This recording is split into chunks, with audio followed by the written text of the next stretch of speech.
Hey, this is Chuck Mayer, and it's Wednesday, and believe it or not, after only a couple of days, here's the weekly update. There's a lot going on at Fishy Business right now. There is a huge sale coming up, not this weekend, but next weekend. I want to go ahead and give you a little bit of preface about that. Fishy Business is turning 33 years old. Thank you for allowing that to happen for us. So that we can better serve you, we're going to have some amazing specials. I'm not going to get into those this week, but if you come in this weekend, you can find out kind of what's headed your way with the specials. A lot has come in with freshwater and saltwater fish this week because we're trying to get ready for the week after next, and the benefit is that it's here right now. So let's go in the store. I'm going to show you what came in this week. Come on. Okay, so we're here and we've got a ton of freshwater fish and a ton of saltwater fish. So I'm gonna try to go through these. There is literally so many different fish in so many parts of the store. I had to make a cheat sheet just to find them all. There is more than what I'm gonna show you this week. This week was fantastic. Kevin got us in a lot of oddballs. Gracie got us in a lot of fish we haven't had in a long time. So let's go through some of these. Right over here, one of my favorite rainbows, though it doesn't really look like a rainbow, are the Wernerite threadfin rainbows. This is a smaller, I guess a dwarf rainbow. You can keep these in large tanks and big shoals, or you can keep them in smaller tanks and just have a few. They have a very ornate fin pattern, and they have really pretty yellows and blacks in their color. They are just a stunning, stunning little fish. Even some of them, as they grow, develop a little bit of blue on the top near the dorsal. But the Wernerite threadfins are a fantastic rainbow, especially if you have a desktop tank, any type of nano tank. These look incredible in planted tanks.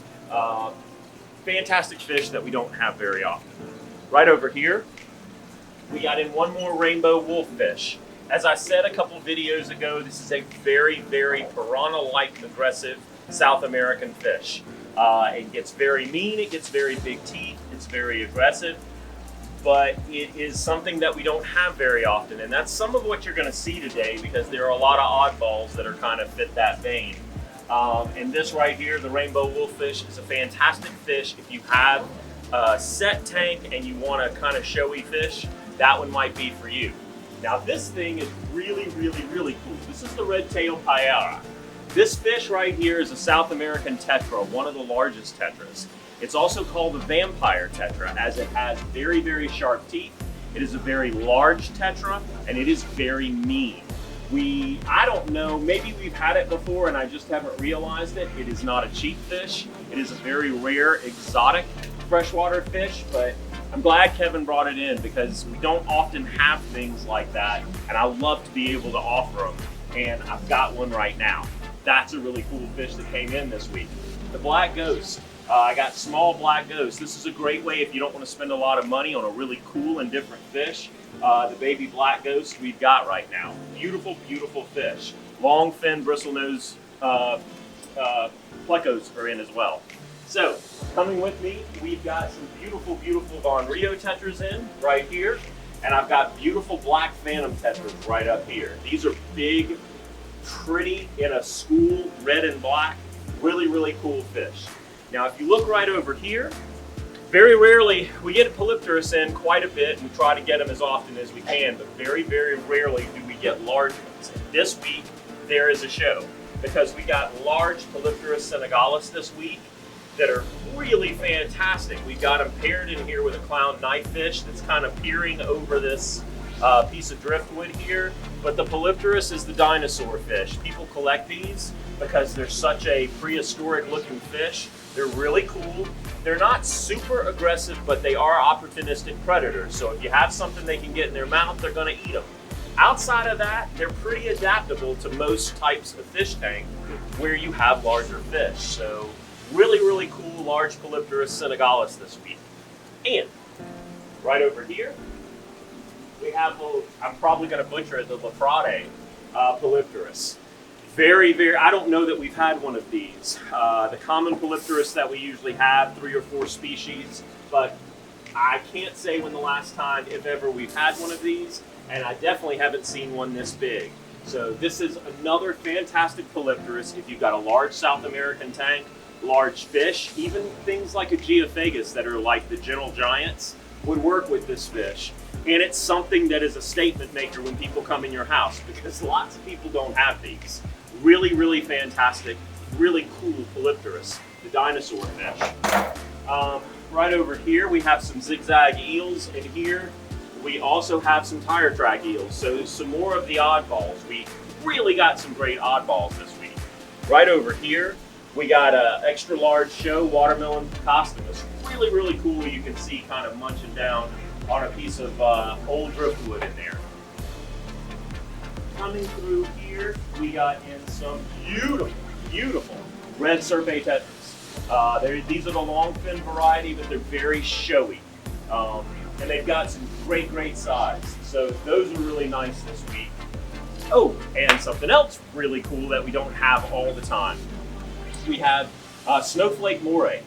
Freshwater snowflake moray. So those of you that always want to get into saltwater but haven't made that leap yet for whatever reason, snowflake moray, really, really cool moray eel that is in freshwater, and you can see as long as it's kept with a little bit larger fish, kind of like I was saying with the polypterus, you're going to be okay. So come this way.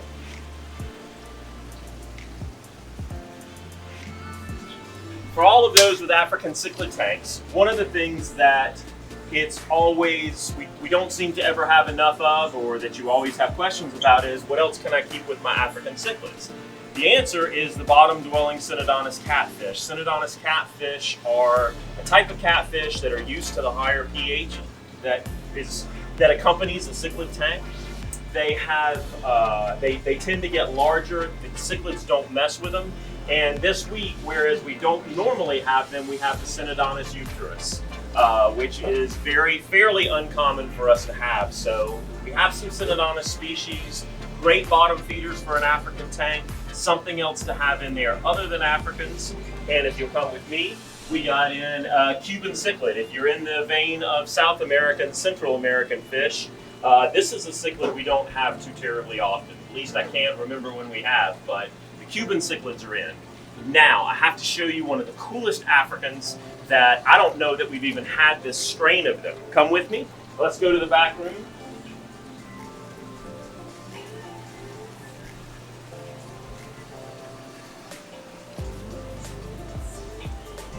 The gold firecracker Tropheus morais. These are awesome fish. The Tropheus are a smaller group of kind of a nesting type of cichlid. You have to tend to keep Tropheus in their own tanks with their own type of cichlid, but they are very cool, and Tropheus are known for their color.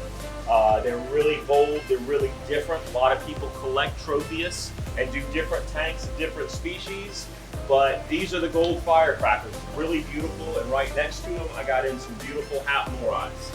They're already coloring up with their blue. And that's freshwater for this week. That's just some highlights. We have 3 times as much of cool fish as I showed you. It's just there were so many highlights, we couldn't spend too much time with them, but these are reason enough to get down here. Let's go to saltwater. Okay, I would love to tell you that I'm ready to start with fish with saltwater, but Guy came back from hand-picking corals last night and was up here late last night putting out corals. These are some show quality corals, and I want to go through them real quick with you before we go into the fish that came this week. It's very rare for us to have a collection of corals this large that are this freakishly beautiful. So, large frog spawns came in, green Symphelia brains came in, extra large hammers came in, torches and hammers came in, wall hammers came in, ultra frog spawns came in, ultra torches came in. This hammer right here, I cannot emphasize how bright and sick the color is, but they are phenomenal. It looks like I got an absolutely beautiful branching Duncans as well. Yeah, just crazy. I mean, the corals that came in last night, a hand-picked quantity that looked phenomenal. So having said that, you'll see some video on it. Let's go to the fish.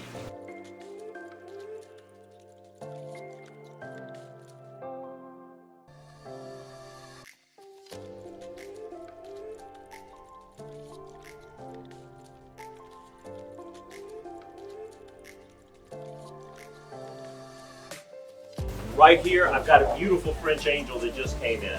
While not reef safe, if you've got a fish only, this is a great size to start with.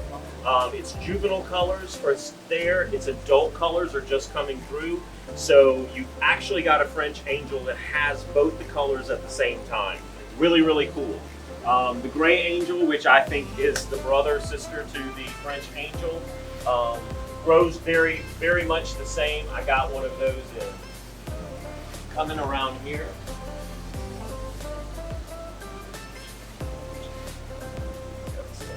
Beautiful sailfin tang came in. Another blue dot Toby puffer came in. Really, really beautiful. A new emperor angel came in. That's beautiful. Small fox faces. We've been out of fox faces for a while. Fox face is one of my top 5 fish to have in a saltwater aquarium. It's extremely hardy, though skittish, and other than being lightly venomous, it is a hardy fish that will live a very long time. It's very compatible with almost any fish, aggressive or passive, that you try to put in a tank. Longevity, it's very long-lived. Some of the longest fish I have in my service accounts are that particular fish. If you come with me this way, we got in a powder blue. Let's see right there, a baby powder blue came in. I harped on these tanks last week, but I actually love them because these fish are all small. They're in a good size to introduce into tanks. A Lamarck angel, a Melanurus wrasse, a clown tang, a blue tang. There's so many little cool fish in this tank. Right over here, we got in a copper band butterfly. We're not big proponents of butterflies here, but if you do have aptasia, the copper band might be a good fish for you to use temporarily in your tank. We have a flame angel that came in that's beautiful. Right this way. Large seahorses came in this week. You remember we got in a couple that just sold immediately a couple weeks ago. These are phenomenally large wild-caught seahorses. Now, the show saltwater fish that I got this week, and this really is the show fish because we haven't had one in so long, is the golden pygmy angel.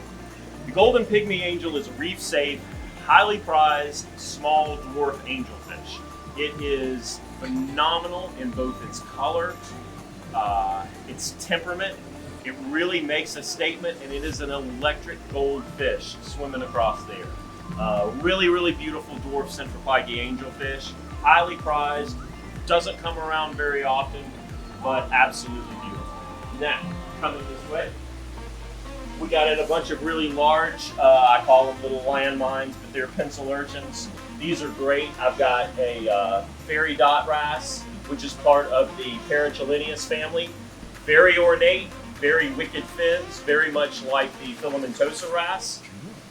Or the carpenter's wrasse. Same type of body style, same type of finnage, but a really, really beautiful fish. We got in 6-line wrasses again this week. This is a fish we sell out of really fast because its temperament is good. It goes in every type of aquarium, especially reef tank. It's a lot of color for a very small fish. What else? Got in a few more feather dusters this week. I got in purple firefish this week. This obviously is into the regular firefish, but extremely, extremely beautiful. And the other prize of the week that I just love are all these leopard wrasses. Gracie's got them together, but they're doing phenomenal. They're actually, I wouldn't say schooling together, but they are kind of interacting together, if you will. Leopard wrasses are really cool reef tank statement makers. You can get them in there, get them eating, doing well. They're a phenomenal fish. So these are just some saltwater highlights. She's still putting up fish right now. Lots of small wrasses came in this week. Lots of blennies, lots of gobies. Got snails back in stock, some arrow crabs. I think some Sally Lightfoot crabs as well are around here. Mandarin dragonettes, which we sell out of very quickly, usually every week. So yeah, that's all that. So this week there's a lot going on. Next weekend there's going to be even more going on. So this is Chuck Mayer. This is the weekly update. I hope this helped. Any questions, just ask. I hope you have a wonderful week. Thanks for tuning in.